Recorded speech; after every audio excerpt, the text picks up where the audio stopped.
Halo, Assalamualaikum warahmatullahi wabarakatuh.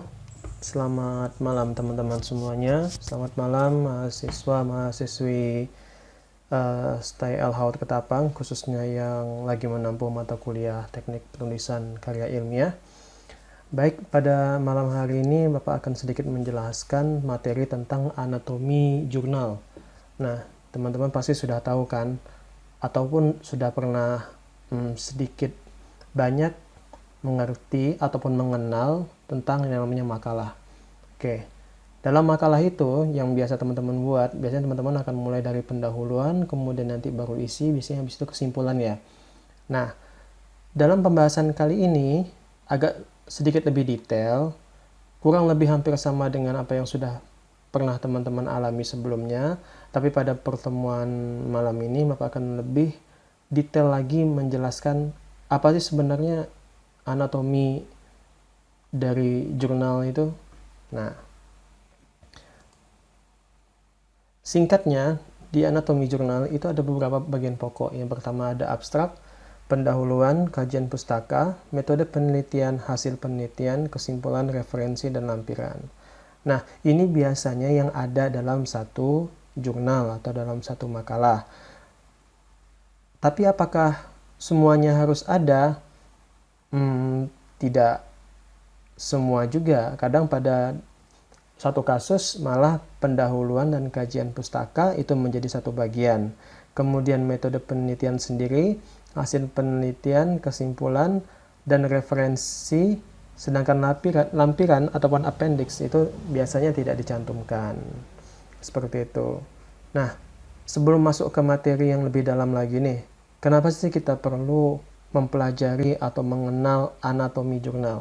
Oke, Bapak sengaja memakai kata anatomi. Anatomi itu biasanya dia merupakan suatu bagian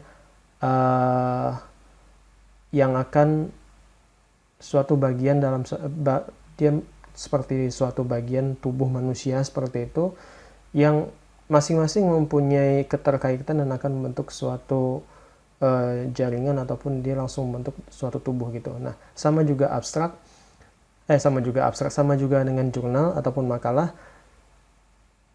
Apa yang disajikan dalam satu jurnal itu pasti ada yang namanya abstrak, ada pendahuluan, kadang pendahuluan digabung dengan kajian pustaka, pasti ada metode penelitian, hasil penelitian, kesimpulan, referensi, dan juga lampiran atau appendix.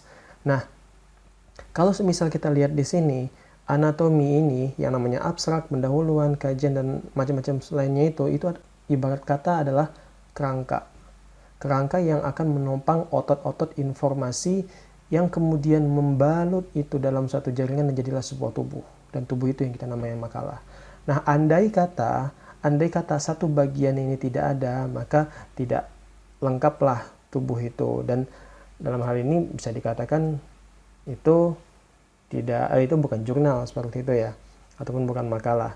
Nah, di pertemuan sebelumnya ataupun teman-teman sudah mempelajari sebelumnya, ada beberapa jenis karya ilmiah. Yang pertama karya ilmiah yang bersifat penelitian, research based dalam bahasa Inggrisnya, dan yang kedua adalah makalah yang bersifat non-research based atau library based, yang maksudnya itu adalah karya tulis yang dibuat melalui kajian-kajian pustaka tanpa melalui penelitian. Hanya saja antara yang berbasis penelitian dan yang tidak berbasis penelitian sama-sama mempunyai sistematika penulisan yang jelas, terstruktur, menampilkan fakta, ini segala macam dan dapat dipertanggungjawabkan. Itu. Kalau semisal dalam hal ini Bapak biasanya membedakan, oh ini karya tulis laki-laki perempuan gitu loh. Lebih gampang ya. Yang research based atau yang berbasis penelitian laki-laki, yang yang tanpa penelitian itu perempuan. Nah, gitu aja. Dan apa kaitannya dengan apa maksud Pak Fida bilang ini perempuan ini laki-laki? Nah, kaitannya nanti ada di anatomi jurnal. Kalau laki-laki mungkin ada yang namanya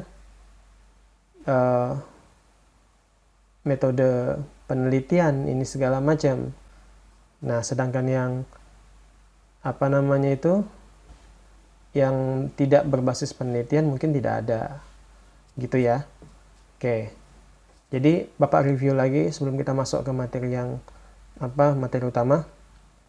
Anatomi jurnal, abstrak pendahuluan, kajian pustaka, metode, dan bawah-bawahnya itu merupakan tulang, kerangka, tengkorak, ya, tulang rusuk, tulang pinggul, tulang kaki, tulang tangan, tulang punggung, ya kan, batok kepala, ini segala macam.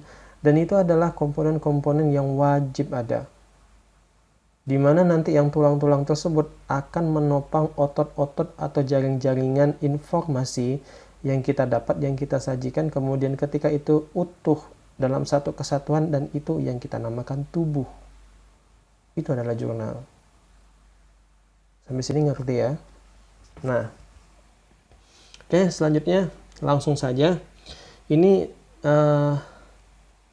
teman-teman sambil jalan aja, Bapak akan jelaskan satu-satu sambil jalan aja, abstrak, pendahuluan, ini segala macam, supaya lebih menghemat waktu.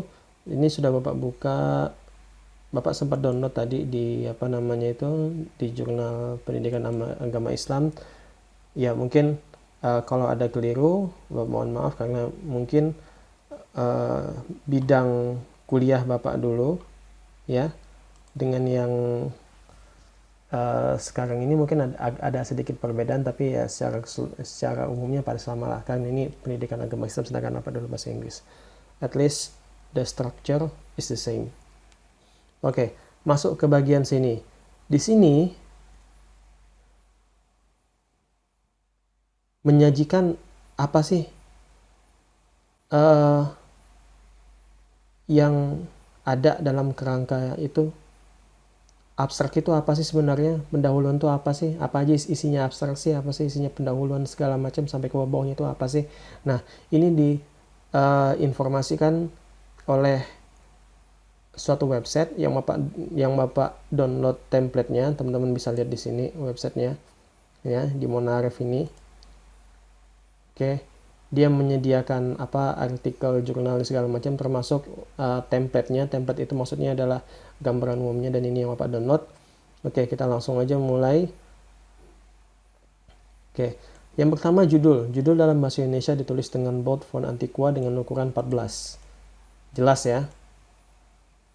Oke, maksimal 15 kata dan rata tengah. Maksudnya ini di tengah. Kita nggak boleh buat kayak gini, kita nggak boleh buat gini, kita harus ngatain tengah kayak gini. Ini namanya judul gitu ya. Nah, kemudian biasanya dalam kasus tertentu maksudnya ketika jurnalnya diterima di internasional gitu ya, juga harus tulis dengan versi bahasa Inggrisnya. Gitu. Sama dengan fontnya book Antiqua ukuran 14, ini juga 14 gitu ya. Dan kemudian di bawahnya ada nama gelar lengkap, ini segala macam ditulis dengan book Antiqua ukuran 12. Kemudian dan harus ada emailnya. Nah, di sini Bapak komen aja langsung. Review, Bapak komen ini penulis harus punya email yang aktif dan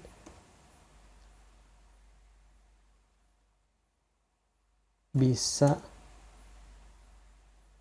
dikonfirmasi ke dan bisa dikonfirmasi kepemilikan akunnya. Nah, ini kadang sedikit cerita, dulu ada teman Bapak yang dia menulis email, tapi dia nulis emailnya memang si email dia, tapi dia karena dulu dia suka Korea kayak gitu ya, akhirnya dia nulisnya ya bukan nama dia sendiri, malah emailnya kayak orang-orang Korea gitu bahasanya, dan itu nggak boleh di jurnal. Kalau misalnya nama teman-teman adalah Septiandi Hartini, maka yang ditulis harus yang mengandung itu Septihandi Hartini atau Handini Septihandi 17@gmail.com segala macam. Nggak boleh dipakai Septihandi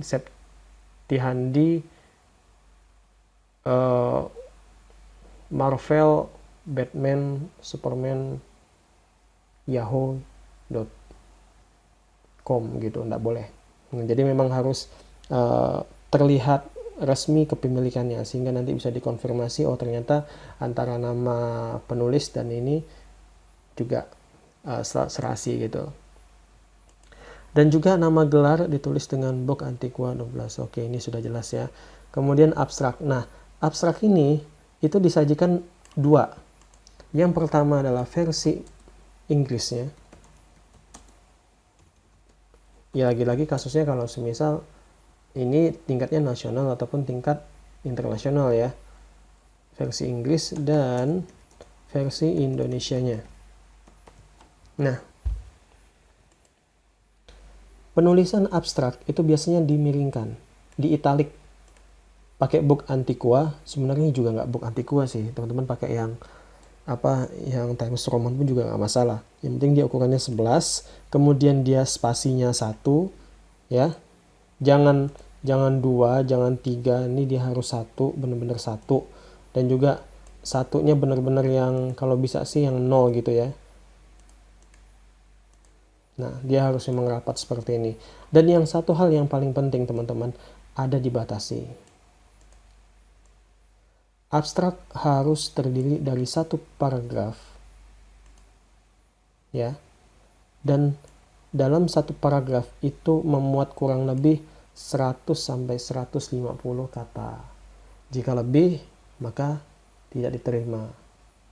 Kok gitu? Ya memang seperti itu. Ketika teman-teman ingin menerbitkan makalah, ya ternyata yang ini sudah bagus, ternyata abstraknya kelebihan, malah 200, malah 300. Itu pasti dibalikin lagi dan disuruh ganti. Nah, kenapa? Karena abstrak itu dia harus sedikit dan harus jelas isinya. Nah, kira-kira apa sih isinya? Ini dia. Abstrak berisi 100-150 kata dan hanya terdiri dari satu paragraf yang memuat tujuan, metode, dan hasil penelitian. Tujuan, metode, dan hasil penelitian. Ini yang harus digarisbawahi.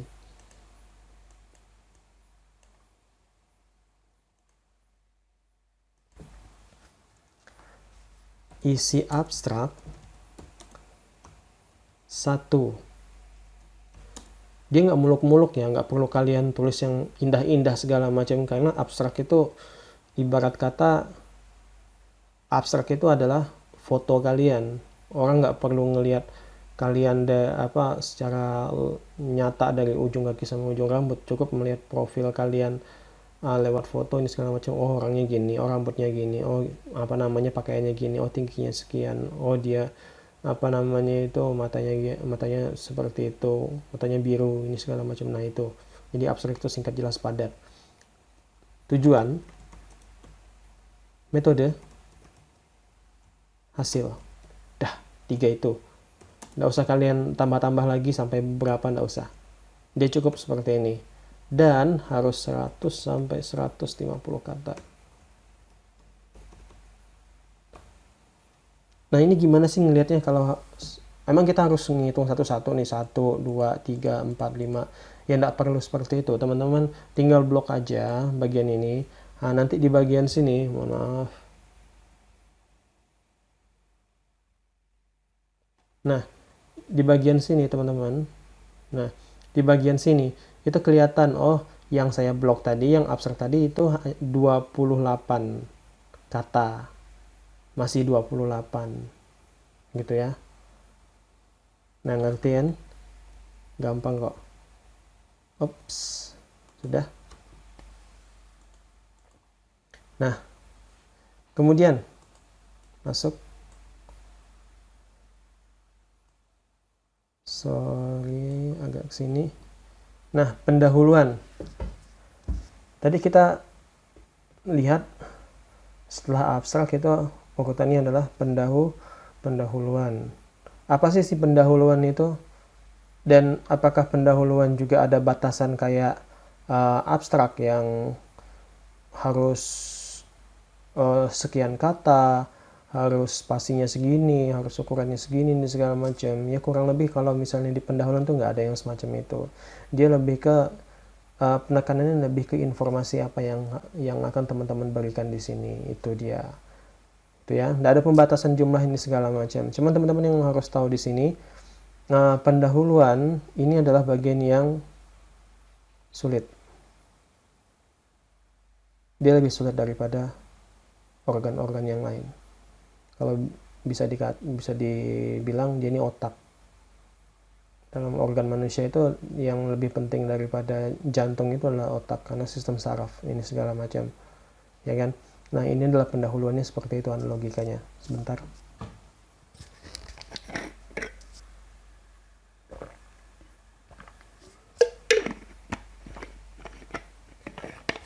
Nah,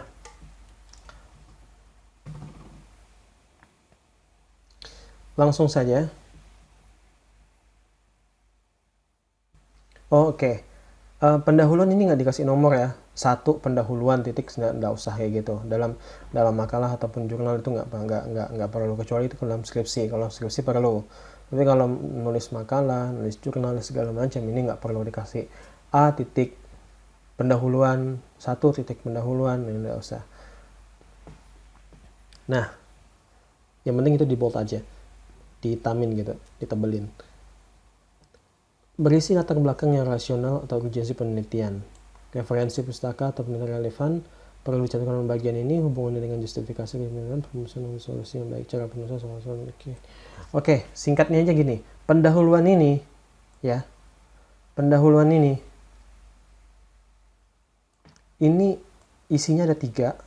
1, informasi yang ada ya. Pentingnya, alasan kenapa penelitian ini penting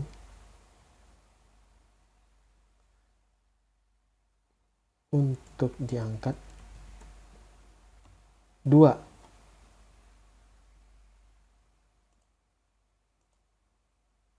tadi ya, alasan kenapa penelitian ini untuk diangkat. Ini informasi untuk yang kedua, masalah yang dihadapi atau yang ada atau yang disebutkan dalam penelitian. Ketiga, alternatif solusi yang ditawarkan. Oke, teman-teman perlu pahami 3 hal ini dulu aja. Semisal ini ada judul. Ini kita masih bahas tentang pendahuluan, santai aja. Kita punya judul di sini. Persepsi mahasiswa terhadap perkuliahan jarak jauh dalam kurung daring atau online di STAI Al-Haud Ketapang. Oke, kita akan meneliti tentang persepsi mahasiswa terhadap perkuliahan jarak jauh ataupun daring di STAI Al-Haud Ketapang. Nah, di bagian pendahuluan kita mengungkap kenapa penelitian ini penting untuk diangkat. Pertama, kita akan menulis di paragraf pertama adalah pentingnya perkuliahan. Ya. Pentingnya perkuliahan. Balik lagi itulah judulnya nih. Kemudian setelah kita membahas tentang pendidikan ataupun perkuliahan, sama aja ya gitu ya. Habis itu lebih mengerucut lagi perkuliahan jarak jauh ini segala macam. Nah, ini nanti yang masuk ke alasan kenapa penelitian ini penting untuk diangkat. Kenapa kemudian persepsi mahasiswa terhadap perkuliahan ini penting diangkat. Yang kedua, masalah yang dihadapi atau yang disebutkan dalam penelitian. Nah, otomatis yang pertanyaan kedua ini, statement kedua ini akan berhubungan dengan statement yang pertama. Kenapa? Karena yang namanya apa namanya itu, penelitian itu kan berbasis masalah ya kan. Nah, apa sih masalah yang disebutkan dalam judul itu? Coba diperhatikan. Yang menjadi permasalahan adalah perkuliahan jarak jauh kan? Ya kan? Nah, dalam hal ini di pendahuluan akan disebutkan apa sih kendala. Nah, yang dihadapi ketika perkuliahan jarak jauh, otomatis kita tidak sampai menyebutkan kendala yang ada di STL Lahore Ketapang karena kita belum masuk di situ.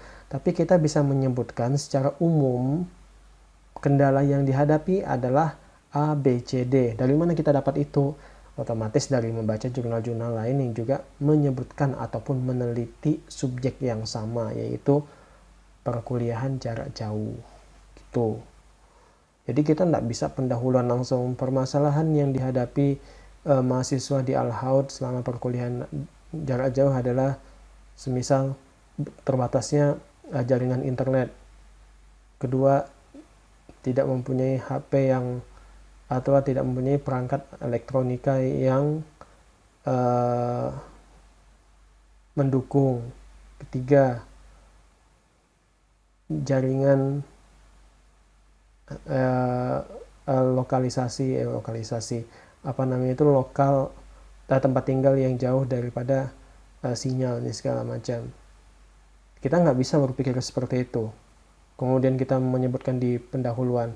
Kalau itu disebut pendahuluan, maka hasil penelitian bab 4 bab 4 di bagian hasil penelitian kita ngomong apa, ya kan? Padahal itu yang mau kita omongkan nanti. Nah, untuk yang di pendahuluan, yang masalah yang disebutkan adalah masalah-masalah umum yang terjadi di Indonesia yang berkaitan dengan perkuliahan jarak jauh. Lagi-lagi kita bisa ngambil ataupun mendapatkan informasi itu dari jurnal yang kita download. Jurnal A, masalah perkuliahan jarak jauh di salah satu kampus yang ada di Sumatera. B, perkuliahan jarak jauh yang dihadapi semisal mahasiswa di Jawa. C, semisal yang ada di tempat lain. Nah, banyak kan? Maka dari masalah-masalah tersebut yang kemudian menjadi ketertarikan si penulis untuk menilai, untuk mencari tahu, bukan menilai ya, untuk mencari tahu apakah persepsi mahasiswa Al-Haud terhadap perkuliahan jarak jauh ini akan berbunyi sama dengan penelitian-penelitian sebelumnya atau ada temuan-temuan yang berbeda. Karena mungkin masalah waktu ataupun masalah geografis sangat berbeda dan memungkinkan untuk munculnya suatu temuan masalah yang baru. Ketika temuan masalah ini ketika muncul didapat temuan masalah baru ini segala macam, itulah yang namanya desiminasi. Teman-teman bisa browsing di Google apa itu desiminasi. Analoginya gini loh. Desiminasi itu adalah, saya tulis di sini ya, bukan poin, tak tulis di bawah sini aja. Ini juga penting nih, desiminasi. Desiminasi adalah penambahan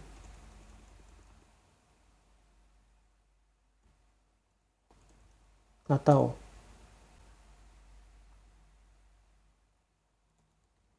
mengikat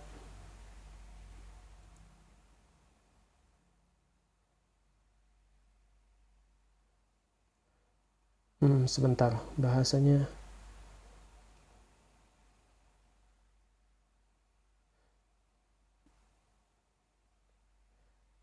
Desiminasi adalah penambahan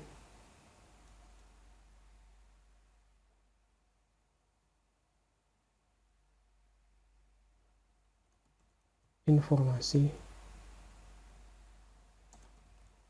yang didapat dari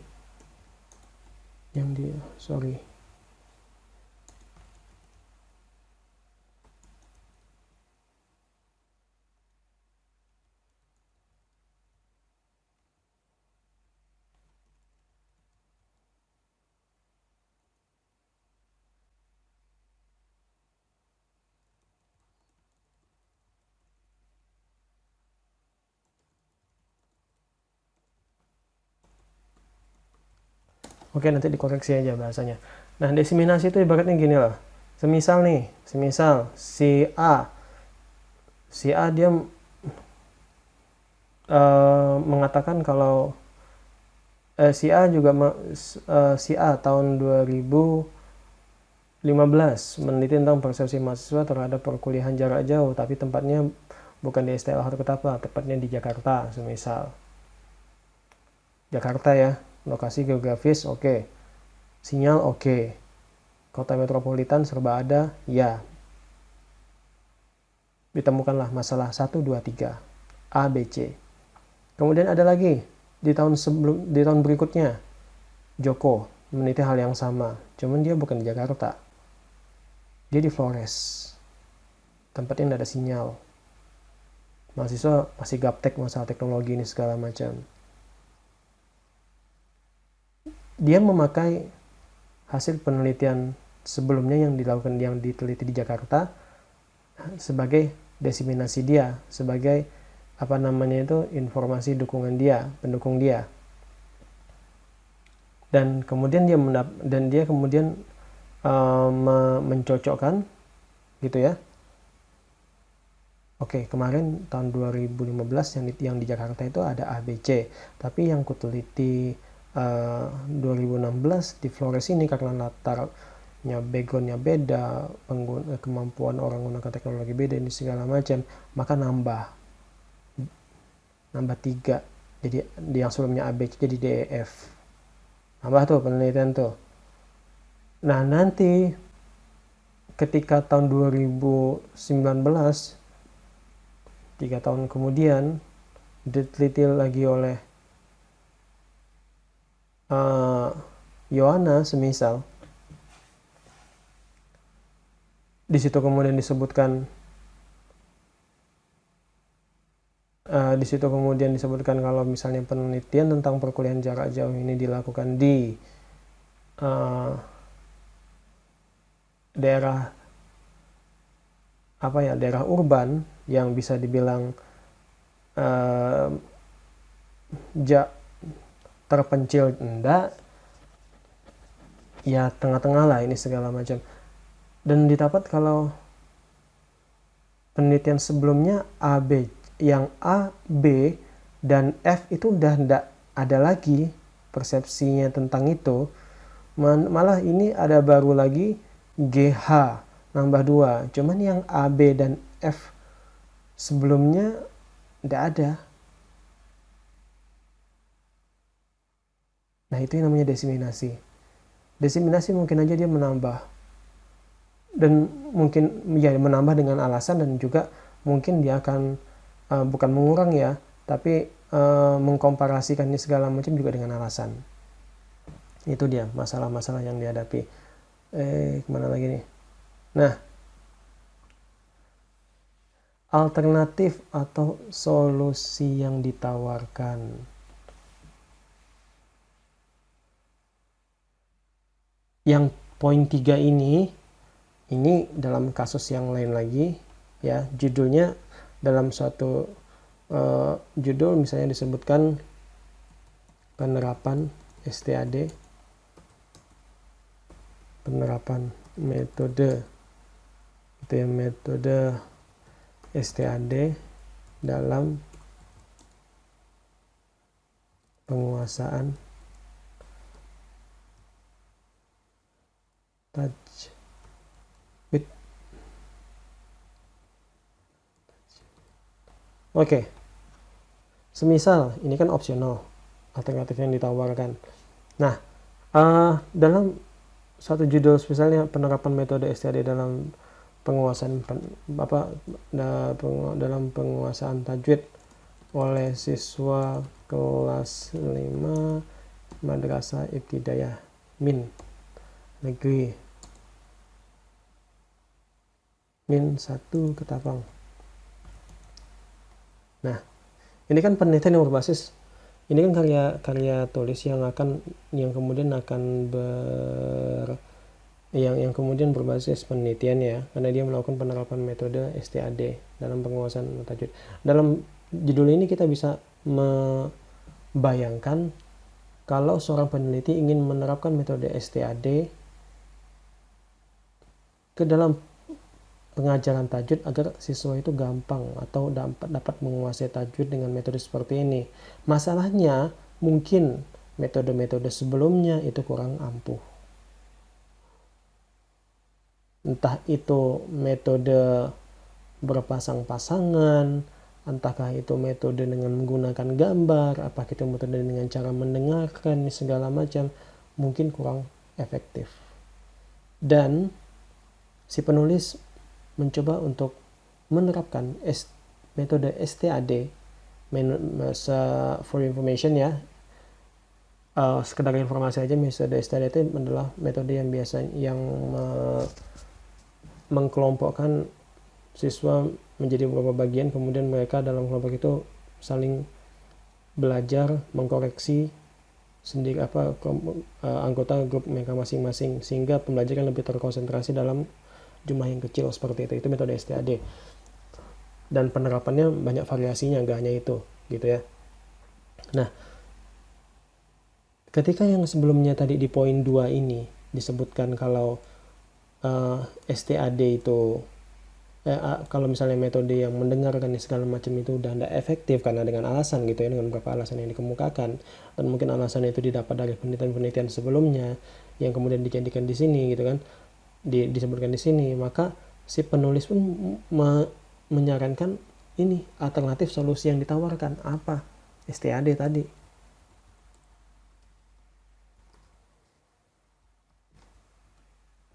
Maka bunyinya dengan melihat masalah-masalah sebelumnya yang mana siswa sulit menghafal ataupun sulit menguasai ilmu tajwid, terutama dalam kaidah membaca Al-Quran yang benar, maka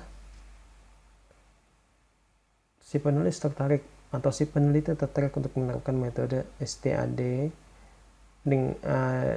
untuk penguasaan tajwid karena alasannya seperti ini. Kemudian alasan tersebut didukung oleh penelitian-penelitian sebelumnya yang sudah menggunakan yang sudah menggunakan metode STAD, tapi mungkin bukan di materi tajwid, materi yang lainnya gitu. Tapi secara proses penerapannya, langkah-langkah prosedur ini segala macam itu sama. Nah gitu ya, tuh agak sedikit ribet, tapi kalau misalnya teman-teman baca 3 ini, yang penting ingat aja alasan kenapa penting ya. Kenapa penting? Pentingnya, masalahnya, relatif solusi. Wes ingat 3 ini aja, penting, masalah, solusi, udah. Kalau ini 3 ini udah teman-teman bisa mengaitkan satu sama yang lain, oh ini penting. Tajwid itu, baca tajwid itu penting men. Udah baca tajwid nggak bisa dia baca Al-Quran dengan baik dan benar. Cuman, nah maksudnya yang nomor 2, masalahnya anak-anak sekarang itu motivasi belajarnya rendah. Kenapa? Yang ngajarnya metodenya gitu-gitu terus. Kenapa lagi? Ya karena anak-anak sekarang pengennya serba instan, harus ada inovasi. Masalahnya apa lagi? Semisal ya waktu gurunya ndak ada, keterbatasan penggunaan metode ini juga penguasaan metodenya juga kurang. Oh gitu. Terus apa dong solusinya? Nah mungkin dengan solusi ini mungkin bisa, atau mungkin juga enggak. Tapi yang namanya penelitian akan menjawab tidak pasti dengan alasan, dan akan menjawab iya juga pasti dengan alasan dan dengan sistematika penulisan ataupun pengumpulan data yang dapat dipertanggungjawabkan gitu. Nah itu dia masuk di situ. Minum dulu.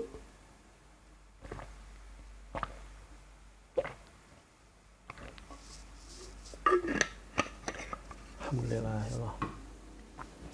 Nah gitu ya. Oke, kita balik dulu.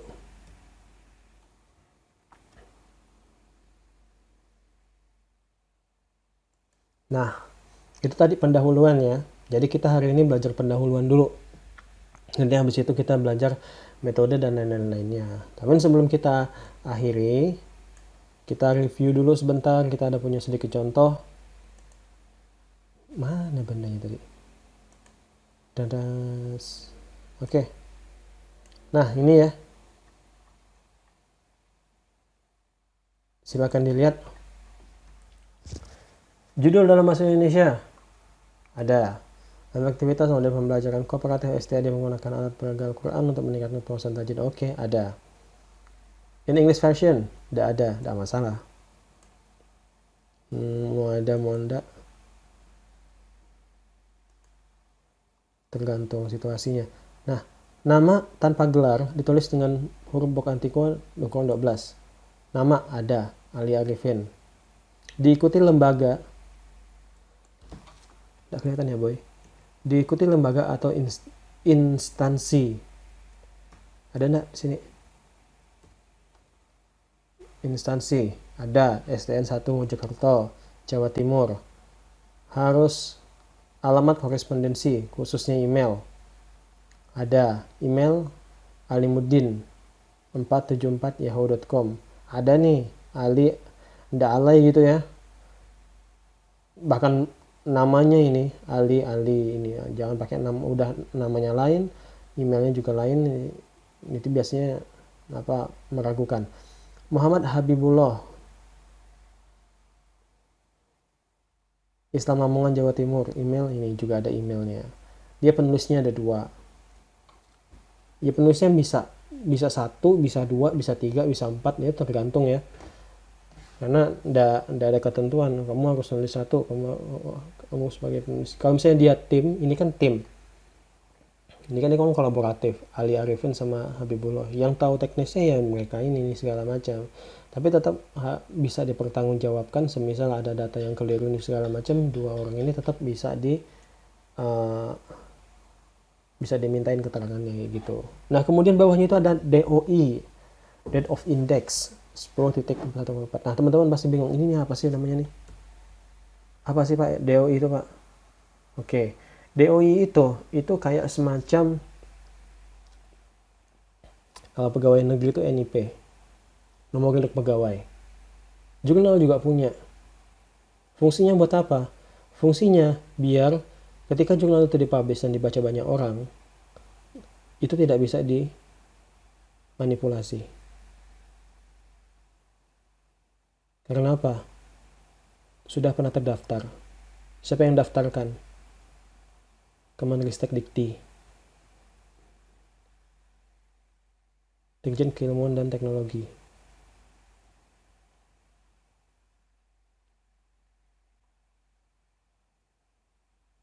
Oke ya.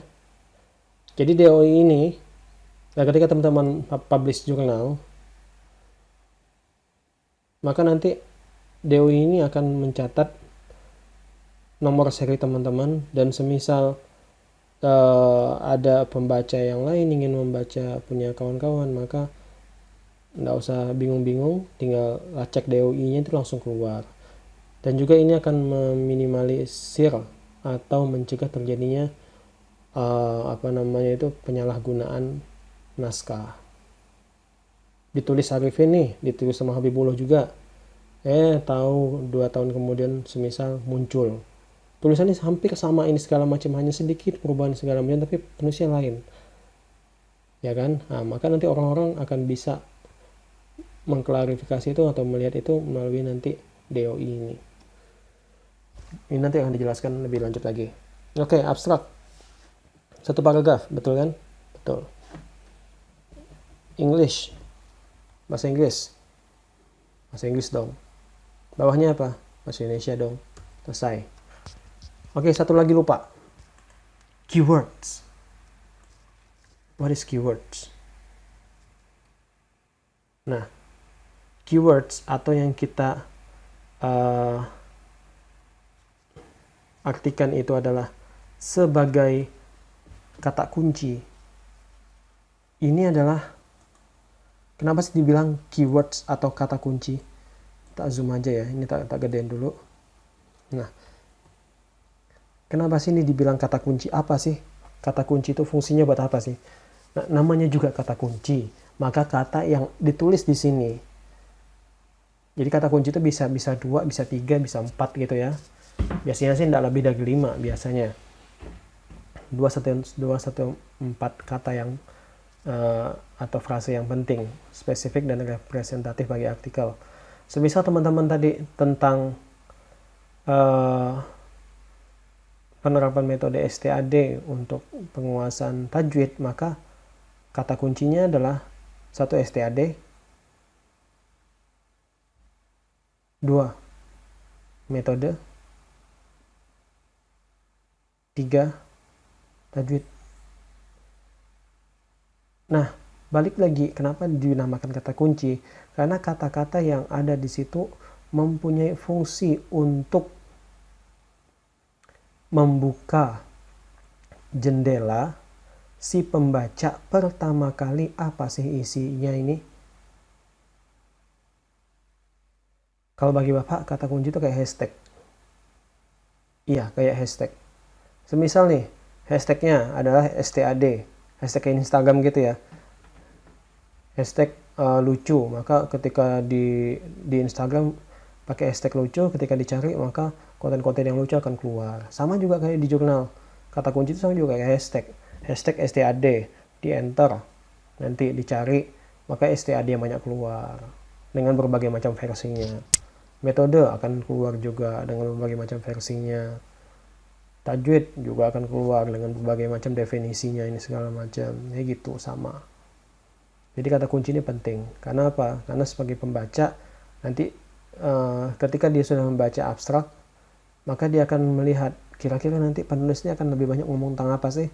Oh, tentang STAD, oh tentang tajwid, oh tentang metode. Oke. Nggak jauh-jauh dari itu. Gitu loh.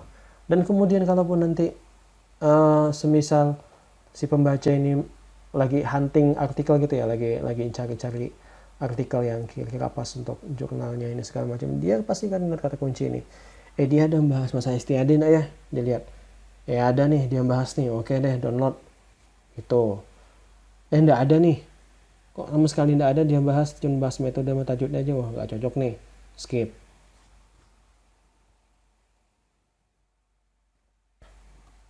Nah, balik lagi tadi, kata kunci ada, ini segala macam kan, ada kunci metode belajar STAD, ada kan penguasaan tajwid. Oke. Pendahuluan. Nah, oke men, kita akan balik lagi ke sini.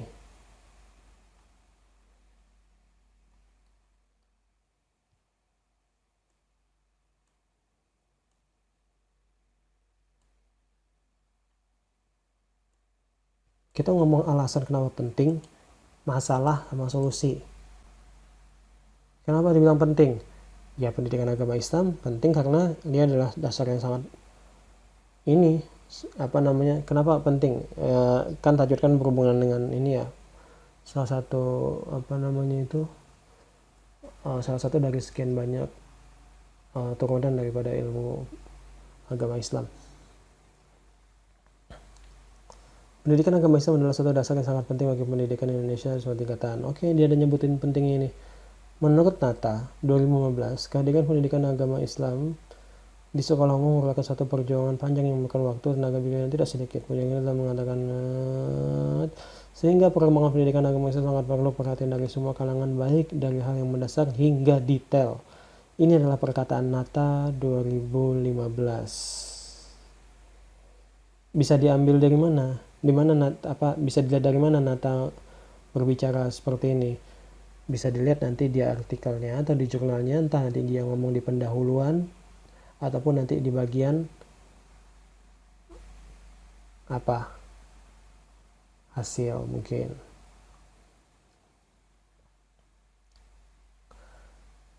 Dan setelah disupport sama Nata, yang si penulis bilang dia bilang pendidikan agama Islam dasarnya penting. Ini dia bilang satu, ini aja. Nata dia bilang perjuangan panjang. Didukung lagi Chandra ngomong apa sih?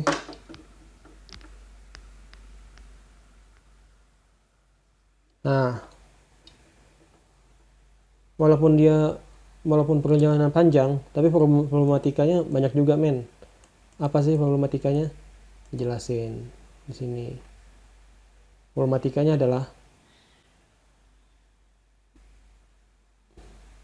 penguasaan ilmu tajwid di tingkat pendidikan dasar. Baru ini hanya disinggungkan aja nih di sini nih, Chandra ini. Banyak sekali problematika dalam pendidikan yang masih harus diselesaikan. Salah satunya perhatian peneliti adalah dengan penguasaan ilmu tajwid di tingkat dasar. Balik lagi, nah sekarang dia ngomong tentang tajwid. Tadi kan ngomong tentang pendidikan dari yang umum dulu. Sekarang dia mulai yang agak sedikit fokus dia ke tajwid. Kenapa penting? Karena dia bagian umum Quran. Ini nggak bisa diselik kan?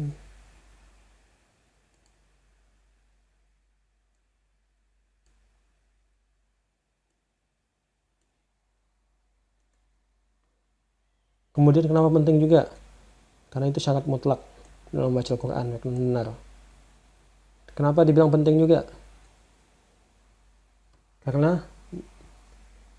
dengan adanya tajwid gitu ya, karena orang bisa membaca Al-Quran dengan baik dan benar. Kenapa penting lagi? Ini kata Ifadatun 2016 bilangnya ada hubungan positif kemampuan siswa, penguasaan ilmu tajwid itu punya hubungan positif dengan kemampuan siswa dalam membaca Al-Quran, menghafal Al-Quran. Alasan itu pentingnya tadi ya kan ya. Nah, disupport lagi, tidak hanya Ifadatun, tidak hanya Chandra, tidak hanya Nata, tidak hanya Ifadatun yang ngomong tajwid, tidak hanya si siapa tadi, tidak hanya Ifadatun yang ngomong tajwid, tidak hanya Nata yang ngomong pendidikan agama Islam, tidak hanya Chandra yang ngomong problematika ini segala macam, yang ngomong pentingnya tajwid ini segala macam juga didukung dengan penelitian-penelitian sebelumnya. Ini dia beberapa penelitian yang membahas pentingnya penguasaan tajwid. Ada Sabilan 2017. Nggak usah ditulis Sabilan mau apa, nggak usah ditulis dia mau dia bilang secara spesifiknya seperti apa. Cukup nanti itu kan bisa terlihat di referensi Sabilan 2017. Dia penelitian tentang apa sih juga sangkut pautnya dengan penguasaan tajwid itu. Hasan 2016 Jakarta 2 disupport tadi ya, tentang pentingnya. Oke, ada.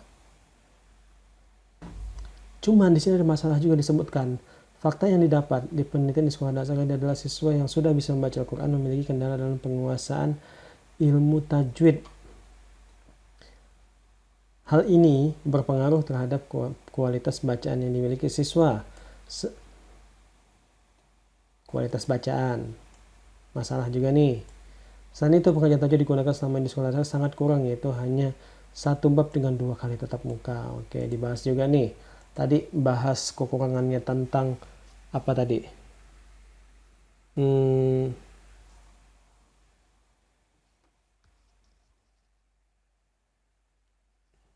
Nah, sedangkan yang ini dia bahas masalah waktunya cuma 1 bab dengan 2 kali tatap muka. Kemudian oleh karena itu peneliti berupaya meneliti agar tatap muka pelajaran dan menggunakan metode pembelajaran yang tepat dan maksimal dalam potensi pengajaran. Oke, sudah mau mulai ke alternatif dia. Oleh karena itu, sudah. Oleh karena itu, peneliti berupaya menggunakan metode pengajaran yang tepat dan maksimal dan dapat memaksimalkan potensi pengajaran. Ilmu tajwid dan salah satu upaya yang dilakukan adalah penggunaan model pembelajaran kooperatif STAD dengan bantuan alat peraga Al-Quran. Ada alternatif solusi yang ditawarkan. Tadi ini ada, masalahnya ada, solusi sudah ada juga. Hal ini disebutkan dalam penelitian Sugiana 2019 yang menyatakan bahwa pengembangan kurikulum pembelajaran harus berdasarkan atau berpusat pada potensi perkembangan 2020. Nah, ini juga Sugiana juga melakukan penelitian yang sama. Jannah 2017 juga menyatakan bahwa salah upaya meningkatkan keberhasilan adalah dengan meningkatkan keberhasilan pengelolaan pembelajaran di kelas. Hal ini sangat relevan dengan upaya yang dilakukan peneliti. Oke, ada. Makanya tadi tak bilang, gini aja rumusnya, dia penting. Karena pasti ada alasan, pasti ditambah alasan. Tidak hanya berdasarkan satu argumentasi peneliti aja, dia ditambah oleh peneliti-peneliti yang lain. Masalah, ada alasannya juga. Beberapa alasan ditambahkan di situ. Solusi, pakai alasan juga. Kenapa dia milih solusi itu? Nggak asal comot aja, nggak asal bilang STAD paling top, paling bener. Udahlah percaya sampai aku. Nggak bisa kayak gitu. Dia harus disupport oleh pendapat-pendapat lain yang memang sebelumnya sudah diterbitkan dan sudah diuji. Itu benar. Oke, itu aja dulu ya. Untuk pendahuluan. Nanti sisanya kita akan bahas tentang pendahuluan yang ditambah dengan kajian pustaka. Oke, ini akan lebih sedikit berat lagi. Sampai sini aja. Terima kasih sudah menonton. Dicatat yang paling penting, jangan lupa kalau nonton video ini kalian harus sedia kopi atau teh di samping kalian supaya kalian tak bosan segala macam. Pakai headset supaya suaranya lebih kedengaran, dan dalam kondisi sudah berwudu dan sudah baca doa, biar apa ilmunya masuk. Gitu aja. Oke, sekian dari Bapak. Sampai ketemu nanti di materi selanjutnya. Assalamualaikum warahmatullahi wabarakatuh.